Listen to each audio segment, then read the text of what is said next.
Shalom Kohalayim La Yahawah Bahashemi Hawashah Baharakodash. This is Joel 3 and verse 3. It says, "And they have cast lots for my people, and have given a boy for an harlot, and sold a girl for wine that they may drink." And this happened in slavery. We went off. We did various different forms of wickedness. So we were punished for our sins. And this is something that befell on us as a tribe, specifically or chiefly talking about Judah. So it says given a boy for an harlot. Excuse me. So had an article I want to go into that. This is it says African male slaves experience untold hardship during the slave trade era. All right. So this is stuff that wasn't even spoke on. That's why people got a hard time believing it. But through the spirit, we can see. Well, we still acknowledge that these things happen. And we acknowledge, the elect is going to acknowledge their offense.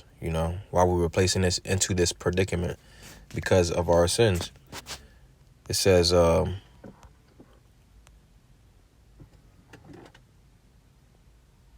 It says the slave trade was one of the most tragic and devastating experiences in the history of the human race.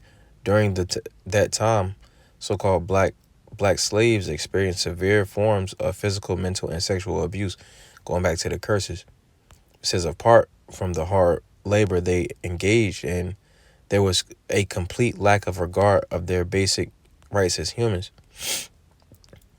In the eyes of the law, all slaves were treated as properties. Black men were preferred as slaves and were more valuable because of their physical strength. They could get involved in skilled labor and were mostly blacksmiths, carpenters, furnacemen, field workers, and did all sorts of manual labor. And going back to Judah, Judah was blessed with the good hands. So that's why you see right here, Judahites worked as blacksmiths, carpenters, furnacemen, and field workers. Because they was good with their hands, due to the fact that they could work for more hours in many places. There was a greater demand for men than women. It became so serious that the price of one male slave equaled the price of 3 female slaves. The so-called black male slaves faced a lot of hardship, some of which are mentioned below. This is just some of it. Sexual abuse, It says there are reports of slave masters sexually abusing young black boys and men. Although these men tried to resist the attacks, there was hardly anything they could do to overpower their captors. It says in the past, men as rape victims was usually unspoken topic because there was hardly any evidence and very few accounts of rape were given. Sadly, many of these men were raped in the plantation ships and other secretive places. And this was unspoken of. And nowadays they try to hide the fact that stuff like this went on. And movements like not replacement theology. What's the topic? Critical race theory, and they basically passed a law not too long ago. They trying to pass a law to where they trying to make people not feel bad, or and specifically the so-called white race. They trying to make them not feel bad for their history, But they can't run from that. That was their destiny. Their destiny was to be the adversary, the devil. All right. It says the topic. Well, we're gonna skip down some. It says castration, emasculation. The point. It says sexual entertainment and breeding farms. This was the treatment on male slaves. This is what they did to us. It says in the Deep South, in places such as the Deep South, slave owners sought to emasculate enslaved boys and men by denying them the right to wear pants. That's where you get the term. They denied them the right to wear pants, and that's where they get the term. Who wears the pants in a relationship? Because men wear the pants in the relationship, and by not allowing them to do that, it basically demasculinizes them, if that's a word.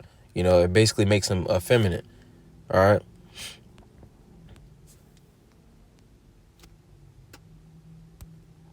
I try to get a definition of emasculate, but that's essentially what it's getting at. It says this was a deliberate, Slakia. This was a deliberate attempt to ridicule and feminize them, so they try to turn them into females. That's where it said, a boy, they giving a boy for a harlot, and it says young boys were dressed like clothes and long tailed nightgowns. Like they was putting little boys into nightgowns, man. Doing all types of wickedness. It says in extreme winter conditions, some male slaves were lucky to be given pants by their masters.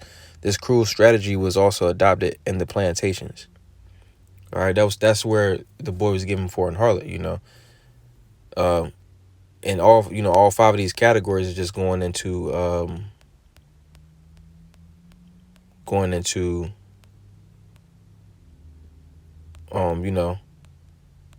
the illicit acts that the so-called white man was doing to the Judites.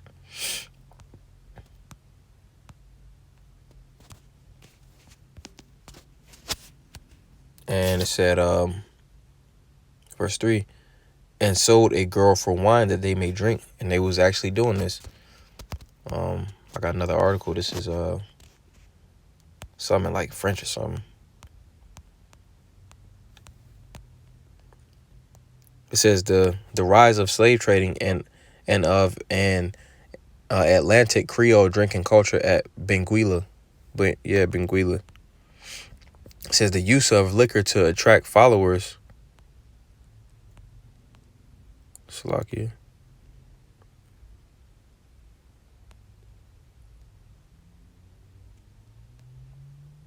It says, let me see here.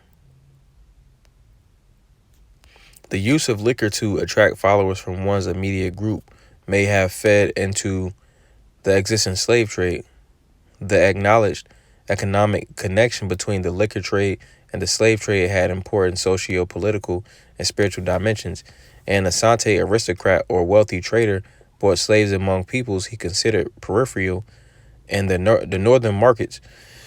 As Asante Hini Kawuku Dua, I informed the Wesleyan missionary. This is a quote. The Wesleyan missionary Freeman in 1841, the small tribes in the interior fight with each other, take prisoners and sell them for slaves. And as I know nothing about them, I allow my people to buy and sell them as they please. The Asante aristocrat or trader sold these slaves on the coast for European liquor, among other things, and paradoxically distributed these drinks to those within the social group to secure Asante clientele.